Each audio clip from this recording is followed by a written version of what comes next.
Greetings, everyone. Welcome to Anime Dreams. Today, we're diving into an exciting fanfiction continuation, What If Female Naruto Was Reborn in Steel and Gold? Part 2. Disclaimer. The content shared here is purely for entertainment and discussion purposes. I do not claim ownership of any anime footage or materials used. All rights belong to their respective creators and copyright holders. Without further ado, let's jump right in. It had been a year since Hohenheim had left, and in that time, he hadn't sent a single letter explaining his whereabouts. While Emma had come to terms with not knowing where he had gone, the rest of the family struggled to cope. Edward and Alphonse would often rush to the door in the early days of his departure, hoping for his return. Their mother, Tricia, tried to appear strong, shedding tears only when she believed no one could hear. Whatever research Hohenheim was pursuing, Emma hoped it was worth the heartache it caused. Shaking her head, the blue-eyed girl glanced at the basket of apples she had brought home for the family. Why should she dwell on her father's absence? Her priority was her siblings and mother. With their father gone, Emma felt it was her responsibility to keep the family together. At just 4 years old, she bore the weight of being the strong one, a role she embraced because of the unique memories she carried. Taking a deep breath, Emma tiptoed to place the basket on the table before heading to her father's study. She knew Edward and Alphonse would be there, poring over Hohenheim's journal. The two brothers had made it their mission to uncover what had drawn their father so deeply into the world of alchemy. Though Emma joined their efforts, she only did so after helping Tricia with the household chores. "Emmy, sit next to me," called Alphonse, his young voice filled with excitement. Emma couldn't help but smile at her nearly 3-year-old brother, who waved her over enthusiastically. Edward, her twin, glanced up from his book and offered her a grin. Smiling warmly, Emma picked up the journal Alphonse had been reading earlier and began skimming through its pages. "Now that I think about it, there are some similarities between alchemy and sealing, aren't there?" A voice in her mind, Kurama's, remarked as she studied a passage on the law of natural providence. Emma frowned thoughtfully but didn't answer right away, instead focusing on the intricate details of the text. Alchemy required transmutation circles to manipulate matter, but sealing, as Emma knew it, didn't involve such methods. Sealing, in her experience, was versatile, used to store objects, create effects, or even control energy. While alchemy seemed to adhere strictly to logic and natural laws, sealing felt boundless in its applications. It wasn't just a tool for creation but also for protection and innovation. Reflecting on her past life's knowledge, Emma realized that her strongest seals had often been the most practical, and she began considering ways to adapt those techniques for her family's benefit. "There are also many differences between them," Emma finally said, turning a page. "Alchemy relies on logical principles and has defined limits, whereas sealing is more flexible. For example, alchemy can't be used for certain protective measures, but sealing can. Alchemy also can't serve as storage, yet sealing excels at it." Kurama's voice chimed in agreement. "That's why you're interested in blending their principles, isn't it? To see if alchemy can enhance your sealing techniques." Emma nodded thoughtfully, picking up a piece of chalk that Edward had dropped. Ignoring the curious stares of her brothers, she drew a basic transmutation circle on the ground, then added a simple storage seal beside it. "I wonder if combining them could work," she murmured. "For example, using alchemy to manipulate water and sealing to store or redirect it. But it would take careful experimentation." "Emmy, what are you writing?" Edward asked, leaning closer to inspect the unfamiliar symbols she had traced. "That doesn't look like anything we've learned in school." "And why did you add it next to the circle?" "It's a personal code I've been working on," Emma explained. "You wouldn't recognize it because it's unique to me. As for putting it next to the circle, it's just to see if the combination makes sense." Satisfied with her explanation, Edward nodded, though curiosity still sparkled in his eyes. Emma smiled to herself, knowing that while the journey ahead would be challenging, her efforts to support her family, and explore the mysteries of alchemy and sealing, would be worth it. "Can we learn your secret code language?" Alphonse asked eagerly, his wide golden eyes shining with curiosity. Emma hesitated, biting her lip as she considered his request. Teaching her brothers the language she had mastered in her previous life was a big decision.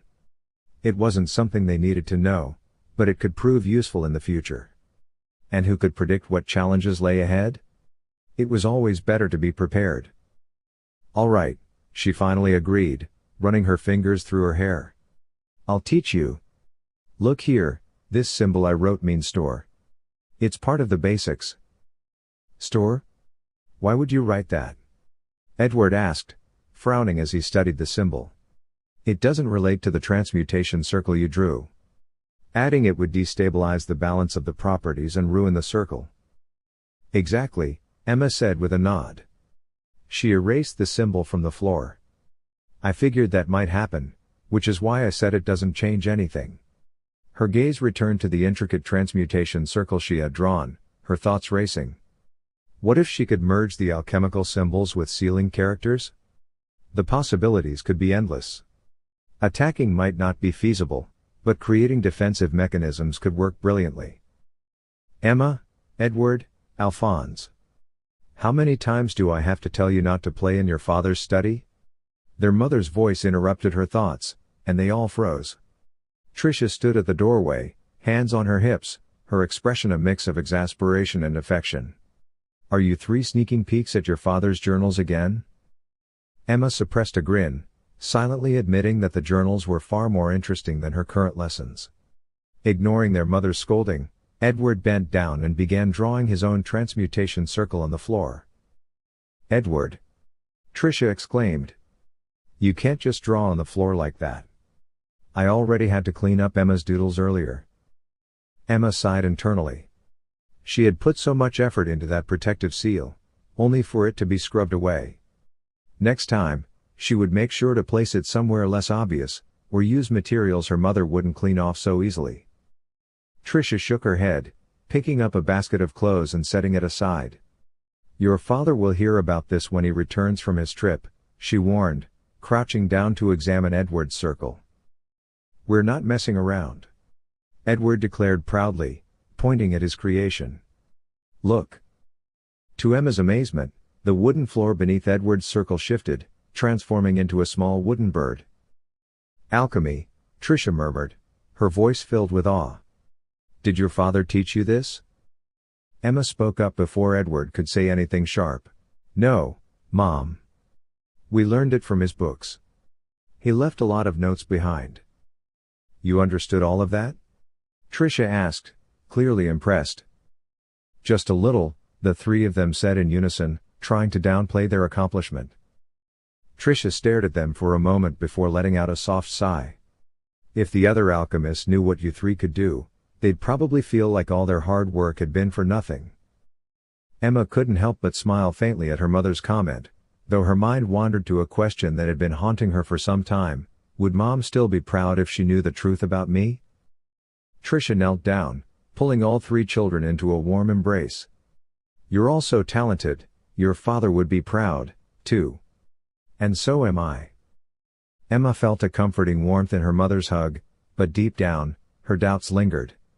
Would her mother still say those words if she knew Emma's true age and the life she had lived before? For now, she decided to let the warmth of her family's love soothe her restless thoughts. Emma held tightly to her mother's hand as they strolled toward the grocery store to restock their weekly supplies. Meanwhile, her brothers were spending time with Winry and their grandmother. Tricia, her mother, always called these outings mother-daughter bonding time, even though Emma often groaned about going. Yet, no matter how lovingly her mother framed it, Emma couldn't shake the discomfort she felt each time they entered the store. There was something unsettling about the way the store owner stared at them. It wasn't overtly hostile, but it made her uneasy, leaving her tempted to say something, though she always held back. As they walked, Emma suddenly froze, her attention drawn to a man standing nearby. He had dark hair and piercing black eyes, his gaze fixed on her and her mother. Dressed in a military uniform, he looked like a soldier, someone who didn't belong in their small, quiet town. Emma tilted her head, her curiosity sparking. Why was he here? Was there trouble brewing? Could there be a war nearby? Or was he simply passing through? Her young mind raced with possibilities. Maybe he was here for official business. Or maybe he was just odd. Small towns didn't get many visitors, and when they did, they were usually relatives or the occasional eccentric stranger. Could he be one of those weirdos?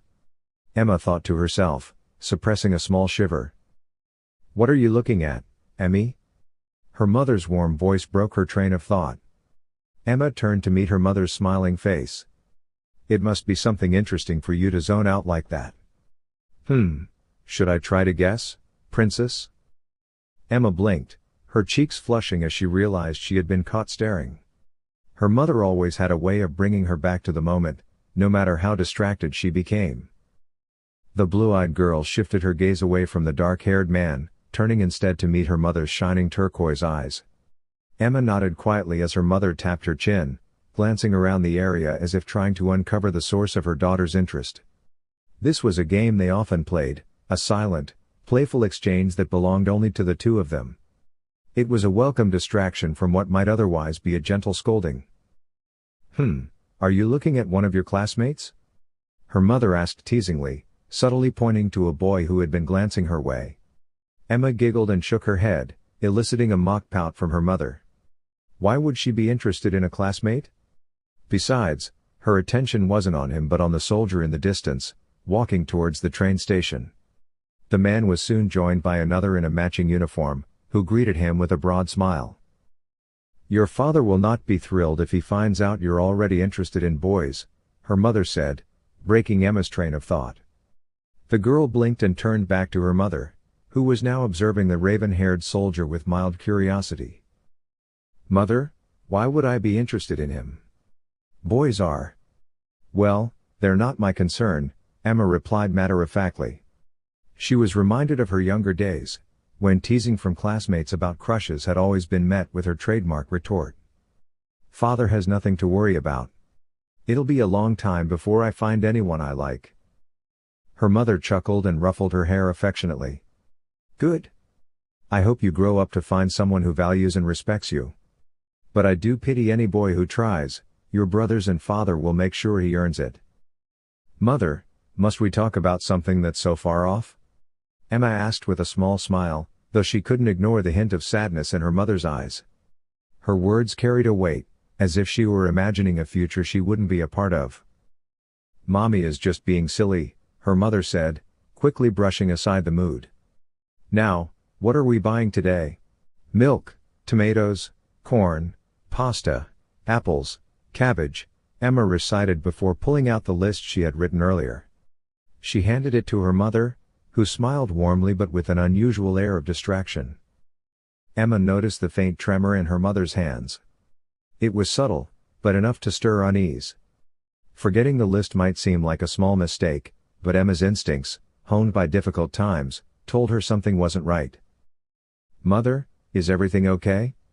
You're not usually one to forget things like the grocery list, Emma asked, her tone gentle but probing. Tricia laughed lightly and gave her a reassuring smile. I'm fine, Emma. Mommy just has a lot on her mind. But Emma wasn't convinced. Something about her mother's expression felt off, like she was holding back. She remembered her father's tendency to forget things, how her mother would step in to keep everything in order. Yet now, it was her mother who seemed distracted, her composure faltering ever so slightly. As they entered the grocery store, Tricia knelt to meet Emma's gaze, her tone soft and warm. I know things haven't been easy since your father left, but as long as we have each other, everything will be all right. Emma wanted to believe her. For her mother's sake, she nodded and smiled. But deep down, she knew better. Something was weighing on her mother's heart, something she wasn't ready to share. For now, Emma resolved to stay vigilant, offering quiet strength to the woman who had always been their family's foundation. Since when have you taken an interest in medical books? Karama asked as Emma meticulously scanned through the medical journals she had borrowed from Winry's parents. They had been more than willing to lend them to her, but Emma remained silent, moving the lamp closer to her book. Karama's curiosity was justified, her sudden interest in medicine was unusual. However, Emma couldn't ignore the subtle shifts in her mother's daily behavior or the changes in her chakra. Something wasn't right, and she needed answers. "Kurama, is there a way to narrow down what illness my mother might have?" Emma asked, circling symptoms that matched her mother's condition in the medical texts. A list of 4 or 5 possible diseases began to form in her mind, though none seemed curable. Undoing her hair tie, she traced the haunting words on the page. Perhaps she was wrong. Perhaps her mother was fine, and this was just a false alarm. "Medicine isn't my area of expertise," Kurama replied gruffly. "If you're seeking knowledge about fire or wind jutsu, I'm your fox. But for medicine? Ask someone else." Matatabi was always the one fascinated by healing. She often pestered the sage with questions about such things. "If only I knew where Matatabi was," Emma muttered, her thoughts drifting. Could Matatabi heal illnesses? "I know I can't help my mother, not after the sage revoked his gift once I fulfilled my task, but maybe Matatabi can." Kurama's response was sharp. "Even if Matatabi showed an interest in medicine, it doesn't mean she could heal your mother. None of us were granted abilities to heal anyone outside our hosts. If that were possible, your mother would have healed Mito long ago. You must accept that some situations are beyond your control." "It isn't confirmed," Emma argued, flipping another page. "My mother might have something curable. Perhaps Winry's parents can treat her. She might get better, and I won't have to tell my brothers that she's battling an incurable disease." Kurama didn't contradict her, understanding that now wasn't the time to crush her hopes. Despite his blunt demeanor, he knew how fragile her feelings were when it came to her mother. Emma refused to accept the worst until a doctor or her mother herself confirmed it. "Emma, why are you still awake? It's an hour past your bedtime," a voice interrupted. Emma turned to see Trisha, her mother, rubbing her eyes as exhaustion tugged at her. Caught off guard, Emma hesitated before replying, "I was just reading." She tried to hide the book behind her, but her mother's sharp gaze didn't miss the act. Trisha reached out, taking the book and flipping through it. Her eyes widened as she realized what her daughter had been studying. "Why are you reading medical books, Emma?" she asked gently, setting the book on the table. Emma looked at her hands, struggling to find the words. "Because you haven't been yourself," she admitted softly. "Edward and Alphonse might not notice, but I do. I hear you coughing. I know about the headaches and the nausea. I can't ignore it like they can. I can't pretend everything's fine." Trisha sighed, pulling her daughter into a warm embrace. "I knew you'd figure it out," she said, her voice tinged with sadness. "When you asked me a few weeks ago if I was all right, I realized then that nothing escapes your notice.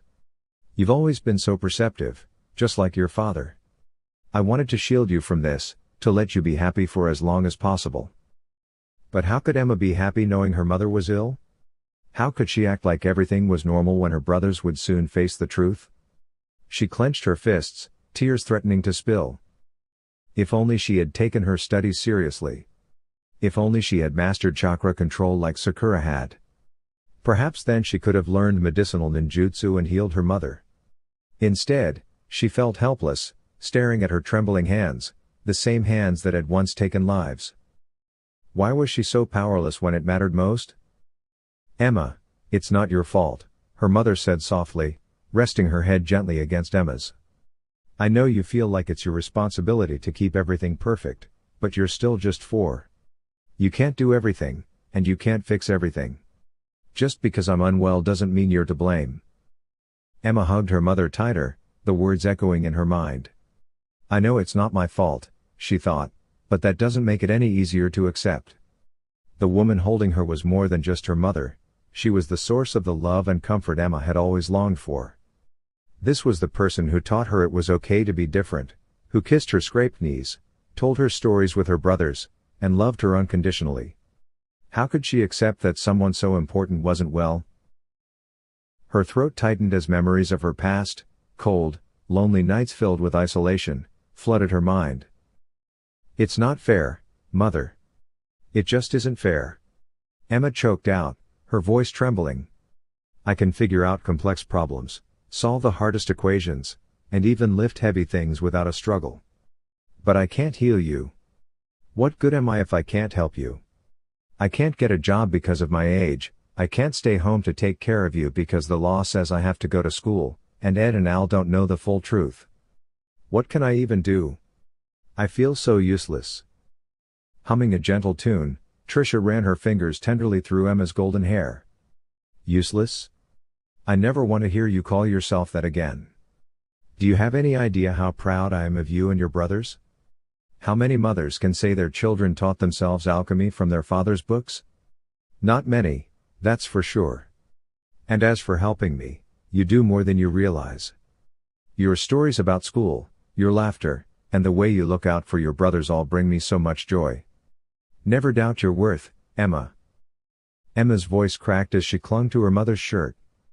But I can't heal you. I want to, but I don't know how. How can you not be angry? Aren't you upset that you won't get to see Ed, Al, and me grow up? The sadness in Tricia's eyes was undeniable, and Emma could feel her mother's pain even without her saying it. It wasn't fair. Why did bad things happen to good people? Why did life have to be so cruel? Her thoughts churned with frustration and questions she had no answers to. She hated feeling so powerless.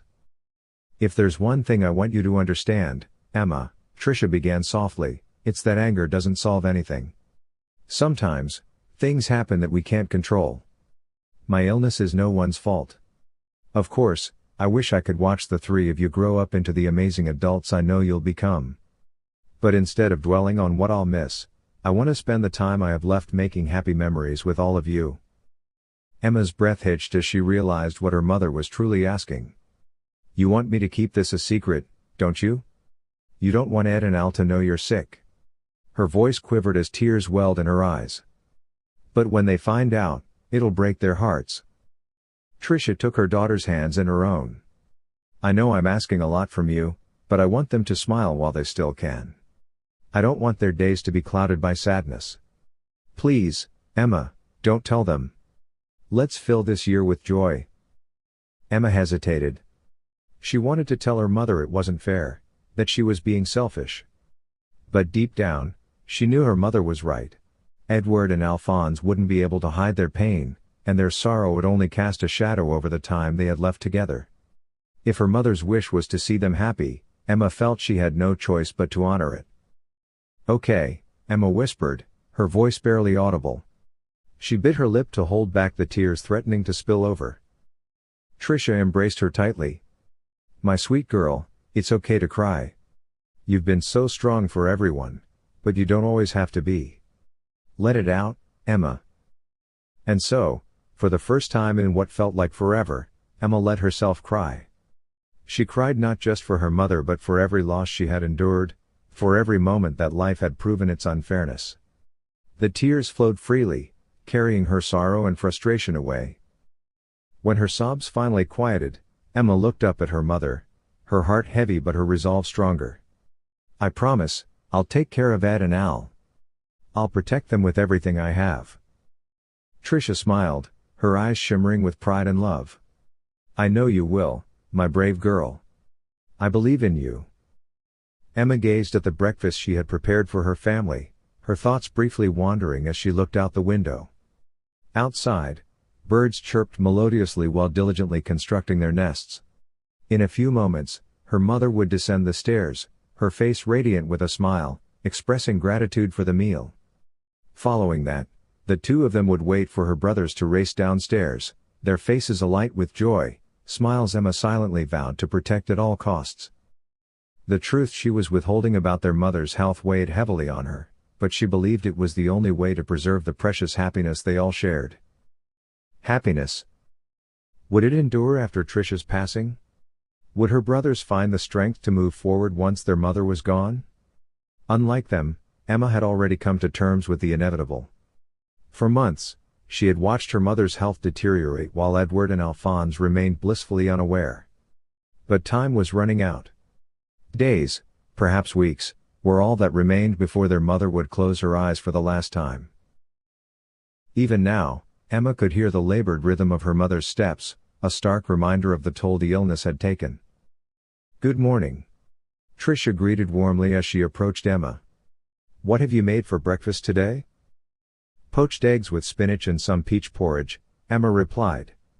Her brows knitted into a frown when she saw her mother reaching for the plate of poached eggs.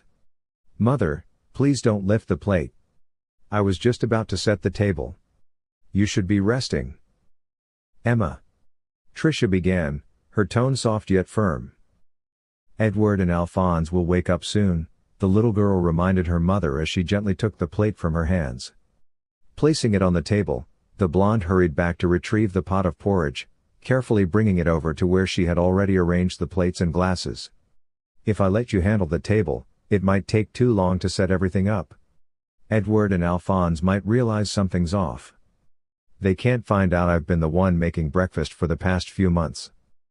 Her mother smiled at her words, but Emma could see the worry in her eyes. Tricia wasn't happy with their situation, of that, Emma was certain. Her mother probably blamed herself for relying so heavily on her daughter, for making Emma grow up too fast.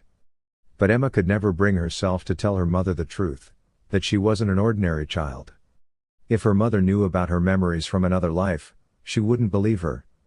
Memories of fending for herself and handling far worse responsibilities would mean little to Tricia, who would only see the burden her daughter carried.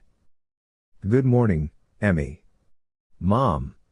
The cheerful voices of her twin brother Edward and their younger sibling Alphonse snapped Emma out of her thoughts. Turning toward them, she forced a warm smile as they took their usual seats beside her. These were her brothers, her family, and she would do anything for them. For their sake, she endured the weight of her responsibilities in silence. "Hey, Emmy," Alphonse began, his golden eyes shining with excitement. "Do you want to show Mom what we learned from Father's books?" Emma's smile faltered for a brief moment. She noticed Edward stiffen at the mention of their father. Why did he resent their father so much? Couldn't he see how lucky they were to have even a few memories with him? Their father, Hohenheim, might not have been the perfect parent, but he was far from the worst. In her past life, Emma had seen fathers who did far more harm. At least Hohenheim had never abandoned them in danger or inflicted harm upon them. Shaking off her thoughts, Emma turned to Alphonse, whose eager expression filled her heart with warmth. Nodding, she clapped her hands with him and began drawing a transmutation circle. A soft blue light illuminated the room as she formed a delicate wooden apple blossom. Handing the flower to her mother, she watched as Alphonse crafted a small wooden boat. Emma glanced at Edward, who finally joined in. Despite his earlier hesitation, he smiled as he skillfully etched a transmutation circle. Moments later, a small wooden angel appeared, intricate and beautiful. "This is the best one," Edward declared proudly, holding up his creation. "Mom, tell them mine is the best." Their mother laughed softly, her gaze drifting lovingly over each of the handcrafted gifts. She picked them up one by one, her eyes lingering on them with unmistakable joy. Emma watched closely, wondering what memories their creations might have stirred. Did their mother think of the happy days before they were born, the time she had shared with their father, or the years when she had the strength to chase after them? "All three of you made wonderful presents," Tricia said warmly. "I just can't decide which one is the best. So it's a tie." "But it's always a tie," Edward protested, folding his arms. Despite his words, his smile betrayed his happiness. Emma and Alphonse exchanged amused grins before everyone eagerly started eating the breakfast Emma had prepared. As she ate, Emma couldn't help but glance at her mother. The way Tricia moved so slowly, forcing herself to eat despite her lack of appetite, was a familiar sight. It wasn't one of her good days. On better days, her mother would eat with enthusiasm, her energy far more vibrant. But today, her pale complexion and sluggish demeanor were clear signs of her poor health. "Emmy," Edward hissed, pulling her from her thoughts. "What is it?" she asked, turning to her brother. "Is it time for school?" "No," he whispered urgently, leaning closer. "I need you to drink my milk before Mom notices I didn't." Emma raised an eyebrow but said nothing, her lips curving into a small, knowing smile as she reached for his glass. Edward's antics never failed to amuse her, even on the hardest days. With a sigh, Emma grabbed the bottle of milk from her brother's hands, taking a quick drink. She couldn't understand why he thought she should drink his milk when he was trying to grow taller. Wasn't there already milk in the porridge he loved so much? Of course, Edward wouldn't notice unless someone pointed it out. For someone so smart, he could be surprisingly oblivious at times. She wiped her lips, noticing Alphonse giggling while Edward gave her a grateful look. It was typical of her younger brother to laugh at her expense, but she couldn't blame him. He wasn't the one dealing with their older brother's pout or hearing their mother scold them.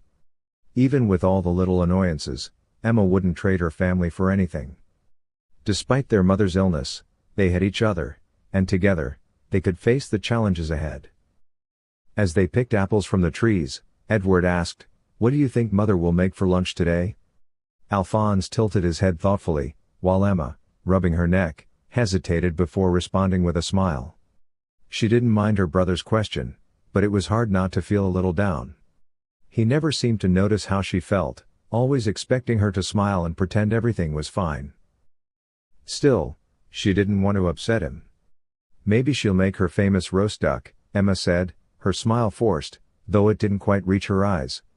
"Or perhaps a tart." "It's been a while since we had a tart," Alphonse said, clearly excited at the thought. Edward nodded, but his eyes lingered on Emma. He couldn't help but notice the subtle sadness in her smile. She had always kept things to herself, but he hated seeing his sister upset and couldn't figure out what was wrong. "I hope it's duck," Emma said softly, glancing at the bright sky. Her voice was tinged with something Edward couldn't quite place, something that made him uneasy. Why was she so sad about the possibility of lunch? What was she hiding? Before he could ask, he opened the door and froze. Their mother was lying on the floor, surrounded by vegetables and fruit. Panic swept through him as he looked at Alphonse, who seemed just as shocked. Emma's face was unreadable as she gave quick instructions. "Edward, take Mother to the living room. I'll get Aunt Sarah." "Mom." Fainted, Edward whispered, unable to stop himself from repeating the words. His voice trembled, and he could see the disbelief in Emma's eyes. This wasn't happening. Their mother couldn't have fainted without reason. For the first time in a long while, Emma's calm exterior cracked, and tears welled up in her eyes. Edward felt a knot in his chest. Why was she trying to smile through this? They couldn't pretend to be strong when their mother was lying there, unresponsive. "Come on, let's get her inside," Emma said, her voice shaking as she wiped away the tears. The reality of the situation sank in. They were no longer just dealing with an ordinary day. Something was very wrong. "Everything will be fine," his sister assured, though Edward couldn't tell if she was trying to comfort herself, him, or Alphonse. "I'll fetch Aunt Sarah and Uncle Urivi. We'll get through this. We can handle this. Mom will be okay. We'll be fine. We'll manage. Edward, it's your responsibility to care for the family while I'm gone," his father's words echoed in his mind. "Don't let your sister bear the burden alone. Emma may want to take charge, but remind her that you're the older sibling. You are meant to protect them, even if one of them acts older than their age. Until I complete my research, safeguarding your siblings is your duty." Edward loathed his father for many reasons: his abandonment without a word, the sadness he brought their mother, and most of all, his failure as a parent. Yet, despite the anger, Edward couldn't deny the truth in his father's words. It shouldn't have been Emma, the younger twin, trying to hold everything together. She should have been crying alongside Al, not playing the role of the strong one. He glanced at his trembling hands, then at Emma, who, despite her tears, wiped her face and rushed out the door. He felt like a failure as an older brother. Slapping his cheeks to focus, Edward grasped one of his mother's hands, while Alphonse gently held her other shoulder. Together, they carefully carried her to the living room. The weight of their mother, combined with the memory of Emma's tears, underscored the gravity of the situation. "Brother, why did Mum faint?" Alphonse asked after they carefully placed her on the sofa. "I don't know," Edward replied, his gaze fixed on their mother's pale face. "I don't know anything." Would their mother be okay? Could Aunt Sarah and Uncle Urivi help? Edward curled into a tight ball, his gaze fixed on the first and last family photo they had ever taken together. It felt so unfair. If something happened to their mother, who would take care of them? Emma could handle a lot, but even Edward knew better than to expect her to take on such a burden. They were just 5 years old. They weren't adults. They weren't prepared for this. Emma gazed at her two brothers, both of whom had cried themselves to sleep, and then at the peaceful night sky outside the window. Aunt Sarah had spent hours trying to explain to them that their mother was suffering from an incurable illness, possibly linked to the recent plague. Alphonse had broken down in tears, while her twin fought to hold back his, only to give in once the doctors had left them alone with their mother.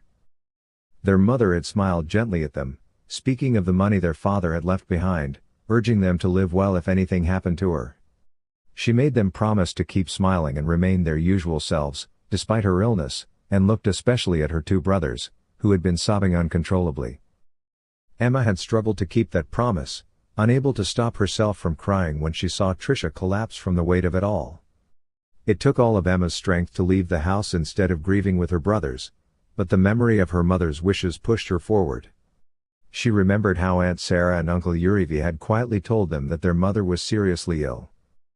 "Why are you still upset, Naruto?"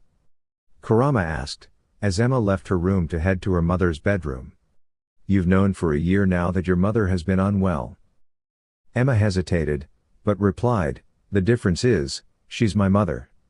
I can't imagine a day without her."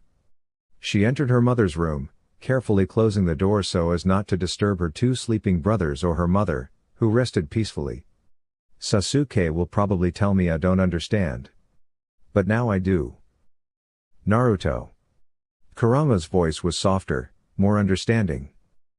"I promised my mother I would smile and act like everything was okay, but I can't do it," Emma confessed, sitting beside her mother. "I want to tell her everything before it's too late. I want her to know who I truly am, not just the person she thinks I am. I can't pretend anymore. I can't let her think I'm like Hohenheim or my brothers.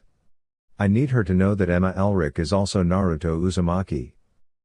That's a big risk, Naruto. I need someone to know the real me," Emma said quietly, her gaze fixed on her mother, who was staring thoughtfully out the window. How would she explain it? How could she say, "I'm 5 years old, but really, I'm a 22-year-old woman trapped in this body?" Emma shook her head at the thought. That wasn't entirely true either. She was still Emma Elric, but parts of her were still Naruto Uzumaki, pieces of her personality that didn't belong to Emma alone. Her mother turned to her with a soft smile. "Shouldn't you be in bed, Emma? It's late." "I need to tell you something, Mother," Emma said, her voice steady despite her nerves. Her mother raised an eyebrow. "I should have told you and Father when it all began, but I didn't want you to see me differently. I didn't want you to think I was strange or to feel hurt because of what I am about to tell you." "Emma. My name hasn't always been Emma Elric," Emma continued, her voice quiet but firm. Her mother opened her mouth to speak, but Emma shook her head. "Once upon a time, I was known as Naruto Uzumaki. It's hard to believe, I know, but Mother, this is my second life. If you were to visit countries near Sing, you'd hear my name. I'm a legend, or I'd like to think so, since I did some pretty amazing things. But that's not the point. The point is that I'm not completely your daughter. If you can't see me as your daughter because of this, I understand." Tricia stared at her in silence, her lips pressed tightly together. Emma was relieved that her mother didn't interrupt, giving her the time to think about how to express herself. She needed to say everything without being stopped. No matter what her mother wanted to believe, Emma was still herself. Even though her nightmares were filled with memories of a past life, she was still Emma. "Naruto Uzumaki?" her mother asked finally, her voice quiet. "Isn't that a strange name for a girl? It doesn't sound very feminine." Emma blinked, surprised. "You believe me?" "The fact that you were writing in a language you weren't taught in school, and had no one to guide you, was a strong indication of how different you were," Emma laughed, while her mother gazed at her with deep affection. "I believe you because you don't act your age, Emma. I believe you because I've heard you cry out names. I believe you because I caught you apologizing to people with unfamiliar names when you thought no one could hear you. I believe you because if someone like your father exists, then so can someone like you. I don't know what your past life was like, Emma, but to me, you will always be my daughter. You could be Naruto Uzumaki or Emma Elric, but it doesn't change the fact that I gave birth to you. Mother. Emma was at a loss for words. A part of her wanted to express frustration at her mother's unwavering kindness, while a larger part simply wanted to cry for not being treated differently. She wanted to cry because she was still considered her mother's daughter despite everything. But instead of shouting, she simply wrapped her arms around her mother, who hugged her back gently.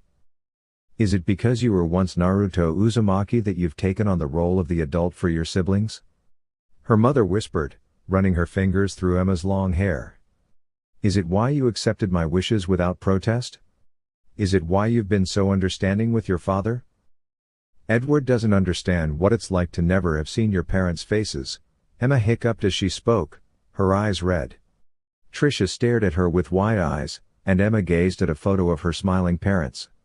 When I was Naruto Uzumaki, I had no one to turn to. No mother or father to tuck me into bed, no one to greet me with the words, "I'm home." When I was her, I used to wonder who I resembled, both in looks and in personality. Sure, father may be gone, but at least Edward and I have memories of him. That's more than I can say for Naruto Uzumaki. Tricia stared out of the window, as if some realization dawned on her. She looked back at Emma with a knowing expression. Emma. Tell me stories about Naruto Uzumaki, her mother requested with a gentle smile. Tell me what your life was like as her. It might make you cry, and you may look at me differently, Emma warned as she sat down cross-legged. I did some things I'm not proud of in my previous life. Nothing will ever change how I see you, her mother reassured her. You are my daughter, and nothing will ever alter that. With that promise, Emma began sharing the story of Naruto Uzumaki. She spent hours recounting the pranks she had played, the dreams she had chased, her desire to become a kunoichi, and most of all, the people who had shaped her into who she was. Occasionally, Emma would pause to glance at her mother, who was captivated by the story. When she mentioned Sasuke's treatment of her, her mother's face darkened with disapproval. When Emma spoke of discovering her identity as a Jinchuriki and how she blamed herself for the deaths tied to her birthday, her mother gently told her she was being too hard on herself. And when Emma spoke of the lives lost in the war and how Naruto felt responsible, her mother remained silent for a moment before reassuring her that it was not her fault. By the time Emma reached the final battle, her mother had fallen asleep, a peaceful smile gracing her face. She remained still even when Emma gently tried to wake her. When Emma's brothers entered, concerned, they found her mother still and unresponsive. On the day Emma shared her truth, her mother passed away, a serene smile lingering on her lips. 3 days later. Isn't it strange how Emma isn't crying? You would think she would be just as emotional as her brothers, Emma overheard some adults whispering around her. But instead of listening to their words, she focused on her 2 brothers, who were visibly upset. Today marked the beginning of a new chapter in their lives. Today, Emma would be the one to take care of her siblings. She was going to be the strong one because this was not the first death she had witnessed. Emma repeated this mantra in her mind as she wrapped her arms around her crying brothers. She wouldn't break down in front of anyone else. Emmy, why did she have to leave us? Alphonse croaked, pulling at her sleeve as he looked away from the men burying their mother.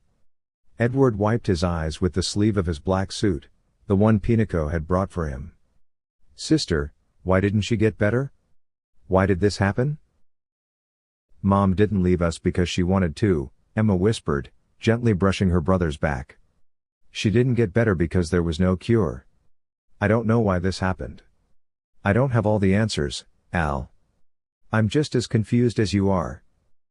Isn't there a way to bring her back? Edward murmured, as the priest spoke a prayer for their mother. We can bring her back, can't we? One of the alchemy books mentioned something about homunculus. Humans are made up of mind, body, and soul, right? We can use alchemy to bring her back, can't we? Emma turned to face her brother, wondering if he was ignoring all logic.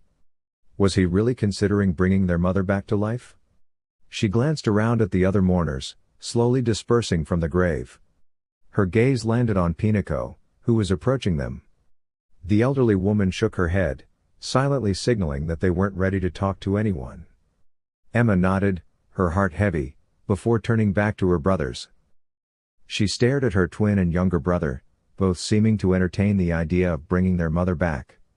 Were they out of their minds? There was a reason human transmutation was forbidden. Even if it wasn't, Emma would never let them attempt it. Did they understand what they were asking? Could they really create a soul? She swallowed and steadied her nerves. "We can't bring her back, Edward," Emma said firmly, fists clenched. "You think alchemy can bring the dead back to life? Even alchemy has limits, and that's one of them. How are you going to bring her back? You think studying the human body is enough? Humans are more complicated than you think." "We won't know unless we try," Edward shouted. Alphonse simply stared at them, but Emma refused to meet his eyes. "Alchemy is about equivalent exchange, right?" she continued, a scowl on her face. "Sure, you could make a body with the right ingredients, but you can't make a soul. You can't make our mother's soul, Edward. The soul is the only thing connecting us to something greater. There's nothing equivalent to a soul. Get it through your head. There's no way you could bring mother back. Even if you did, she wouldn't be the same. She would just be something you can control." "You're saying this because you don't want her back?" Edward shouted. "If you really wanted her to come back, you'd agree with me. You're just scared to try. You think because adults failed, we can't do it either." Emma's hand moved before she thought. She slapped him hard across the cheek. Did he really think she didn't want their mother back? She longed to feel her mother's embrace, the warmth of her love. But she refused to try something that would only end in failure. No matter how smart Edward thought he was, there was one key factor he forgot. Humans couldn't create a soul. It was impossible. "Your brother is heading down a dangerous path," Kurama whispered, as Emma's younger brother rubbed his cheek. "If he succeeds, there will be serious consequences.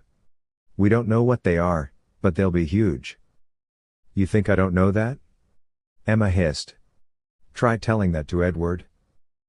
"I'm not saying we can't do it because adults couldn't," Emma snapped, eyes narrowing as she glared into Edward's golden eyes. "I'm telling you not to do it because there will be a consequence.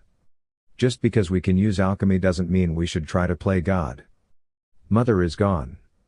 She's gone and she will never come back. Do you think I want to say those words? I want her back too, but we can't bring the dead to life. We are not gods." "Sister, that's not what brother is trying to say," Alphonse said, stepping between them. "Oh? Then what do you call trying to bring the dead back to life?" Emma asked, staring at her younger brother. "The dead can't come back. Alchemy can't do that, because if it could, everyone would try it. There's a reason it's forbidden, Edward, Alphonse." Edward stared at her for a moment before looking at Alphonse. "I'm going to do it, Emma," Edward declared. "If you're not going to help, that's fine. But don't tell anyone what I'm planning." He turned to Alphonse, who seemed torn. "Al, are you with me or against me?" Alphonse looked at Emma, who shrugged, silently making it clear that the choice was his. If it failed, Edward would blame her for not helping. She would not be blamed for something she knew couldn't work. If it was up to her, neither of them would even think about human transmutation. But she knew the only way they would learn the consequences was by acting on it. "I will help you," Alphonse said softly, his face full of apology. "Don't blame me if this doesn't work out," Emma said calmly. "I told you it was impossible to bring the dead back. If something goes wrong, the consequences are on you." If Emma had known the consequences of her brother's actions, she would have tried even harder to stop them. She would have done anything to keep them from facing such a painful outcome. The burden of guilt weighed heavily on her, knowing that it was her fault her brother Edward lost his arm and leg, and that her youngest brother, Al, lost his entire body. "Dinner's ready, Ed, Al." Emma called out as she set the pot of beef stew on the table. She wiped the sweat from her forehead before taking a seat and pulling out her father's journal from under the table. It would be a while before her brothers joined her for dinner. Lately, they had been locked away in their father's study, obsessively trying to figure out how to bring the dead back to life, hardly ever coming out except when she dragged them to the dining room. Emma knew it was a terrible idea, but nothing she said would change their minds. "Look, Emmy, if we use these formulas and study protein synthesis, Alana can crack it," Edward had explained when she questioned him about their research. She had been tempted to argue with him, to tell him that no matter how hard they worked, they could never recreate life. Unless they could somehow bring back their mother's soul, all their efforts would be in vain. Emma knew that trying to bring someone back from the dead was dangerous, even if it involved a ceiling. But the thought of playing with life and death disturbed her deeply. She loved her mother dearly, but she wouldn't risk a human life to bring her back. She could never use a corpse, especially when it meant controlling her mother in a way she never wanted. "What's for dinner?" Alphonse asked, interrupting her thoughts. "It smells like your beef stew. You never make this for us. Is there a special occasion?" Emma blinked, noticing the dark circles under Al's eyes. She glanced at her twin brother, who was already opening the pot. The exhaustion in their faces made her sigh. Why were they so stubborn? They hadn't been getting enough sleep, despite her warnings. She took the cover from her brother's hands and placed it on the table, then began serving the stew into bowls for her two brothers. Both of them gave her grateful looks before eagerly digging in. Maybe I should have invited Winry and Granny to join us, she thought to herself. But then, she'd be forced to explain why things felt so off. Granny Pinocchio might not know alchemy, but she could easily tell something was wrong. She would notice the tension between the siblings and the lack of sleep. "You two need all the energy you can get if you're planning to keep studying like this," Emma said as she served herself a bowl. "Seriously, don't you think you should take it a little slower? I'm not asking you to give up, though I know you wouldn't listen to me, but you still need rest. We're lucky we already know the material in school, or else the teachers would be furious with you two for sleeping through class." "Every second counts, Emmy," Edward replied between bites of stew. "Al and I have to use all the time we can to bring her back. The sooner we figure this out, the more time we'll have with Mom." "And Winry?" Emma asked, crossing her arms as she looked at her brother. "Don't you think you're spending too much time with your research and not enough time with her? She keeps asking me about what you two are up to, and I don't want to tell her about your risky plans." "It's not risky, Emma," Edward said defensively. "What do you call trying to bring someone back to life? It's unrealistic." Emma's voice was steady, but her frustration was clear. Her two brothers opened their mouths, ready to argue, but Emma simply shook her head and focused on the picture of their smiling mother. "I don't understand why I keep trying to explain this to you. It's been 6 months since she passed, Ed, Al. Maybe it's time to accept that she's gone. There's no way to bring the dead back to life. Look at this and tell me it's impossible." Edward snapped, pulling out the small notebook she had given him for their birthday and thrusting it in front of her face. Emma pressed her lips together, took the book from his hands, and began to read through her brother's notes. The equations were logical, and the breakdown of the components of the human body made sense, though she would need to double-check some details. But there were a few key things missing. The necessary materials to recreate a human body were not listed, and there was no mention of the human soul. If Edward was serious about his plan, she wondered where the soul was in all of this. After all, there was no equivalent for a soul in the physical world. "You didn't mention anything about the soul," Emma said, sliding the notes back to Edward. "If you can create the body, how do you plan to create the soul? You know there's nothing in the world that can replace a soul, right?" "Al and I are still looking for the material needed for that," Edward explained. "He's never going to accept that this wish is impossible, is he, Naruto?" Kurama asked, forcing a reluctant nod in response to her brother's words. The nine-tailed fox's voice was full of amusement, but Emma felt no humor in the situation. The two brothers were disregarding her advice, planning something that could have dire consequences. It was impossible to truly bring a soul back to life, I wonder how he will react when he realizes it was all for nothing. It will break him, Emma responded quietly, staring at her bowl as she glanced up at her two brothers, too absorbed in their plans to notice she wasn't eating. He's spent so much time researching this that when he finds out the truth, it'll crush him. Kurama, I wonder if any of my friends ever felt the same way as Edward. They probably did, Kurama replied, her tone softer. Losing someone they love can make people desperate. Even we, the tailed beasts, once wished we could bring the dead back. But the reality was that it wasn't possible, Emma thought, staring into her stew. Even the second Hokage's technique could only temporarily bring someone back using their physical body. She doubted that Edward and Alphonse's alchemy could achieve anything like that. No, what her brothers truly wanted was for their mother to stay with them forever, which was something that could never be. Death was inevitable, and that was a fact they couldn't change with alchemy. Big sister, aren't you hungry? Alphonse asked, pulling Emma from her thoughts. Emma blinked, meeting her youngest brother's concerned gaze, his golden eyes filled with worry. Was he afraid she might fade away like their mother? It wouldn't surprise her if Alphonse had picked up on subtle signs of their mother's illness. Unlike her, Alphonse was more sensitive to changes in their family. I ate a little before I called you guys down, Emma reassured him. I'm just thinking about your idea of bringing Mum back. It's been only a few minutes since you called it impossible. Edward protested, slamming his fist on the table. Why do you keep doubting it? Can't we just finish this meal in peace? Al and I have work to do. Emma's hand clenched into a fist. She wanted them to live their lives, just as Mum would have wanted. She had a feeling that trying to go against nature would lead them into deeper trouble. Her memories of the time between her death and rebirth were blurry, but she did remember one thing, the truth. He had never shown her sympathy, yet he had made it clear that she deserved a second chance in life. I think about it because something doesn't feel right, Emma admitted, drawing the attention of her two brothers. I know you believe in your ability to bring Mum back, but I feel like you're trying to do something beyond your control, and I'm afraid there may be consequences for that. Since when did you start believing in religion? Edward asked, pouring himself a glass of orange juice. You told Mum you didn't believe in God.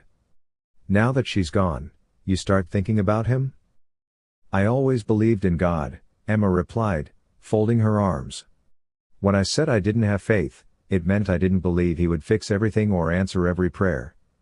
There are some things that science or alchemy can't explain. How did the universe begin? How did life start? Some things can only be understood by believing in something greater than us. And I believe that higher being wouldn't approve of what you're trying to do. Well, he can forget it. Edward yelled, slamming his hand on the table. Why did he take our mother? Why couldn't it have been someone else? How can you believe in him? Emma knew the answer to her brother's questions, but it wasn't something she could share with him now. He wouldn't accept it, no matter what she said. Some answers had to remain unspoken. If you ever meet God, you can ask him yourself, Emma said, taking a deep breath. But until then, keep searching for the answers. Now, eat your meal and go back to your work. I'll go visit Winry and Pinako. Emma, I didn't mean. Please be quiet, Edward Elric. You've already made your feelings clear, Emma said, her voice steady but laced with frustration. Edward flinched at the use of his full name. Normally, Emma might have enjoyed seeing him uncomfortable, but tonight was different. She was too tired, too fed up. Why did she even bother trying to reason with him when he refused to listen? She was foolish to think he might ever hear her out. Emma, Edward didn't mean to hurt you, Alphonse said gently, standing up from his seat. And it's really late. Alphonse, I can handle myself, Emma replied calmly. Your brother doesn't understand. He's upset, and he doesn't want anyone telling him what's right. If I stay here much longer, I might say something I'll regret, so I'm going to see Winry and Pinako. Emma. Alphonse started, but she interrupted him. You two can clean up on your own, she said, turning away. Without another word, she left the room, her brothers standing speechless, as she headed for her room to gather her things for a sleepover. It was better for her to distance herself than to say something she might later regret.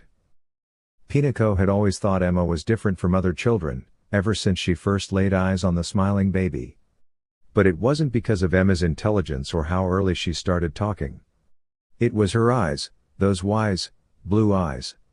While Edward, Alphonse, and Winry still had the innocent gleam of youth in their eyes, Emma's seemed older, as if she carried the weight of the world with her. Pinako often mused that Emma was an adult trapped in a child's body.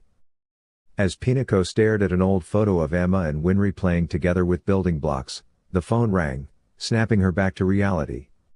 Glancing at the clock, she wondered who could be visiting at this late hour. She took a deep breath and moved toward the door, giving Winry a warning glance as the younger girl stared at it expectantly. When she opened the door, she found Emma standing there, a sleeping bag in one hand and a bag of clothes in the other. The sadness in her eyes was clear. "Emma, what happened this time? What were you arguing with Edward and Alphonse about?" Pinako asked as she invited Emma inside. The little girl didn't answer right away, her gaze fixed on the ground.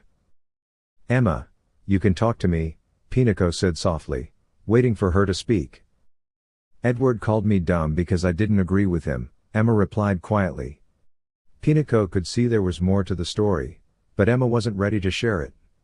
Pinako had learned by now that the girl tended to keep her feelings hidden, just like her father had. "You left the house instead of talking to Edward?" Pinako asked gently. "You know he didn't mean to upset you." "Mom always said Edward needed to learn to control his words," Emma said, glancing at Winry. "I'm not as smart as him, but that doesn't mean he should ignore what I'm saying." "Emmy, what exactly were you two arguing about?" Winry asked as she set aside her toys and came over to Emma. "We were arguing about God," Emma replied, clenching her fists. "Big brother doesn't believe God is real because he thinks God took Mom away from us. I told him I believe in God, and he called me stupid for it. He blames God for everything bad that's happened to us. He doesn't appreciate how lucky we are to still have each other, and that we got to know our mother." Pinako's heart broke at Emma's words. The girl was so young, yet already had to shoulder so much. Emma had to act as the grown-up, making sure her brothers were well cared for. She was the one doing the cooking, the cleaning, and making sure everyone behaved. Not once did she complain about how unfair life was. Instead, she focused on the good things she still had. "Emma, I know you're trying to be strong," Pinako said, her voice soft.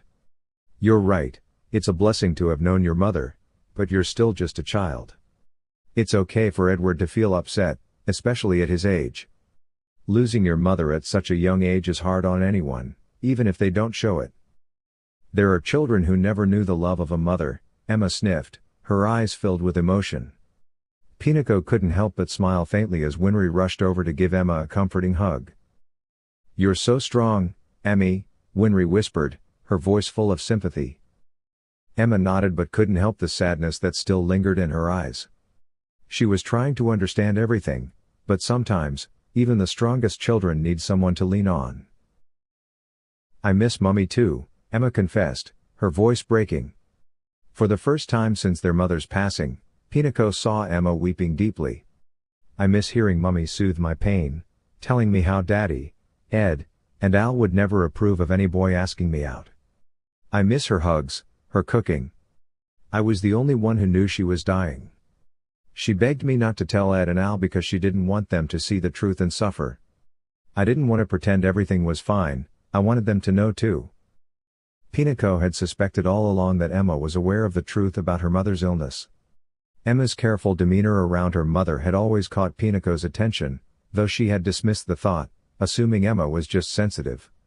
Now, it was clear that Emma had known long before her brothers, and, as Tricia had asked, kept it a secret.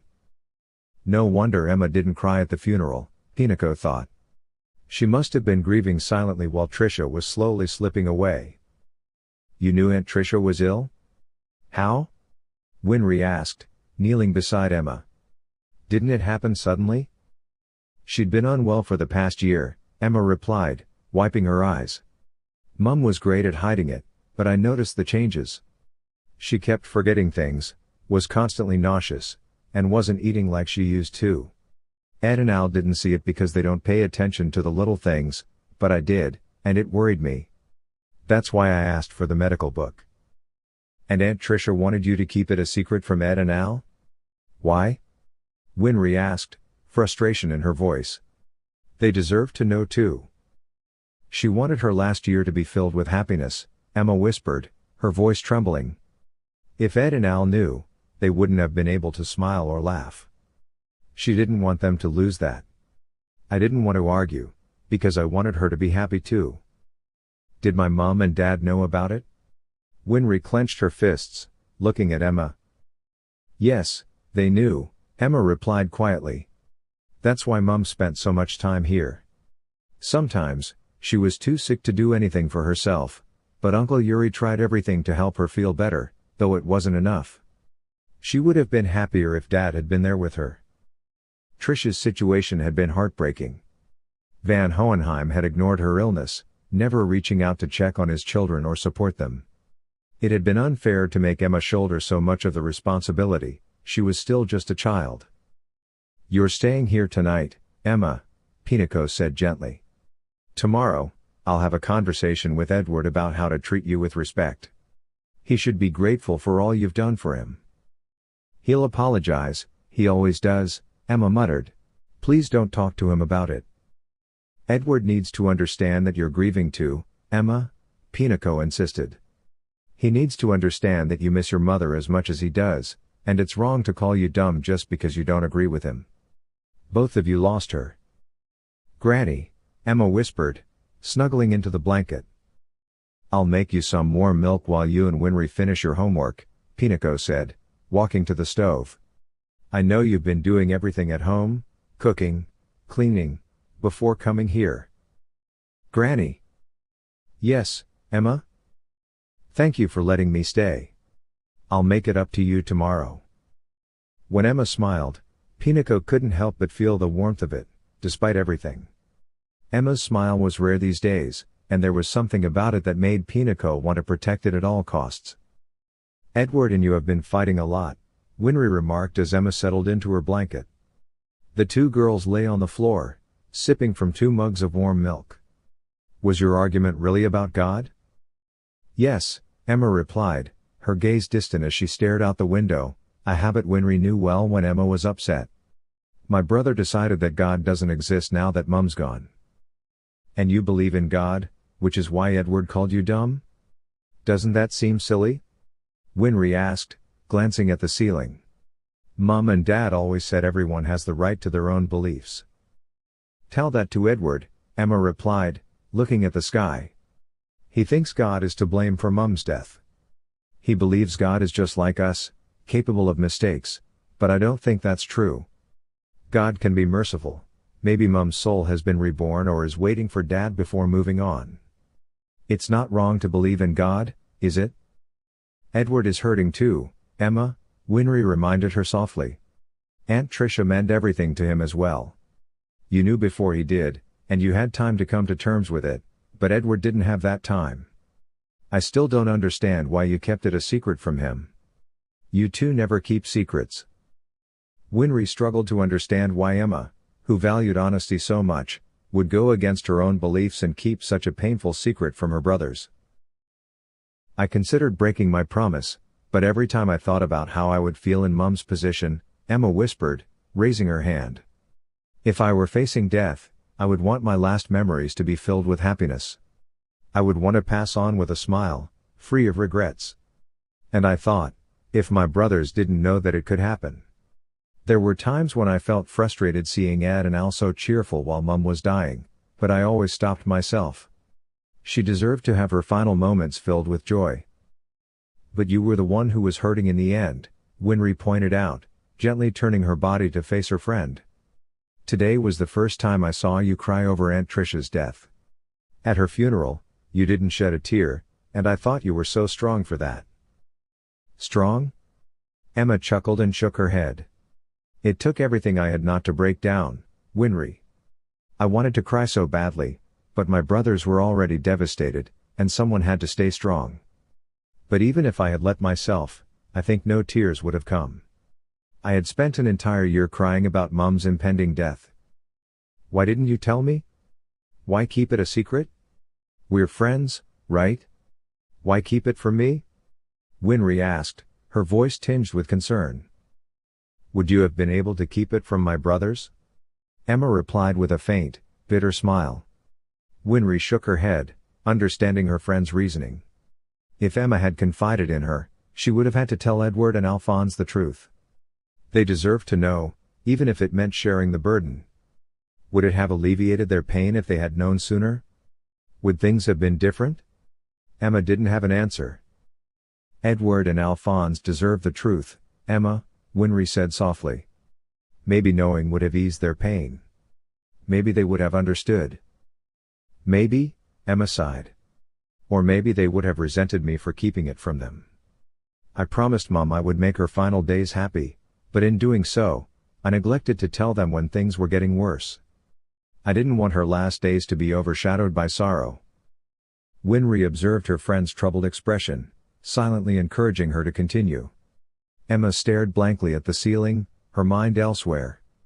Winry felt a sense of frustration, as if there were more to Emma's reasoning than she was willing to share. Hey, Winry, Emma broke the silence. Do you want to hear a story? Winry blinked. What kind of story? About a girl who wanted to prove the world wrong, Emma whispered, her voice full of emotion. A girl who fought monsters with her best friends and who never lost faith in God, even when everything seemed hopeless. I'd love to hear it, Winry responded, eager to listen. And so Emma began to tell the story of Naruto, the girl who lacked love but longed to be accepted.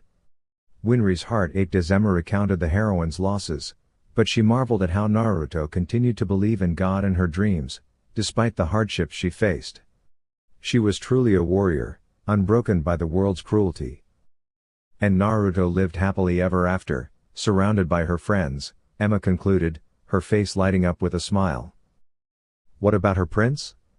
Winry asked sleepily, glancing at the clock. Didn't she find a prince, like the princess's Aunt Tricia used to tell us about? Naruto didn't need a prince to find her happiness, Emma replied, her voice soft. All she needed was her friends, because what she truly wanted was to be accepted, and they gave that to her. For Naruto, her happily ever after was her friends and her dreams. Do you think I could be like the character in your story? Winry asked, her voice filled with curiosity. Emma looked surprised, but Winry continued. Even when everything went wrong for her, she kept believing. Do you think I could be someone, even though I'm not like Ed or Al, and I don't have an interest in alchemy? I want to be like Granny. I want to be the best automail mechanic. I think you can be even better than Naruto, Emma said with a wide grin. Naruto didn't have anyone to help her reach the top, it took her a long time to find the right people.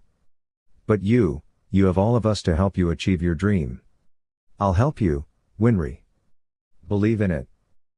Winry's mind wandered as she gazed into her friend's turquoise eyes, shining with confidence.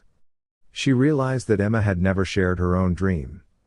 Emma was always asking others about their dreams, but she kept her own to herself. Winry decided that tomorrow, she would ask her friend about her future aspirations. For now, however, she let Emma lead the conversation to the music she had heard on the radio. My dear YouTube family. That's all for now. Please subscribe to my channel for more content. Thank you, and take care. Grateful. Anime Dreams.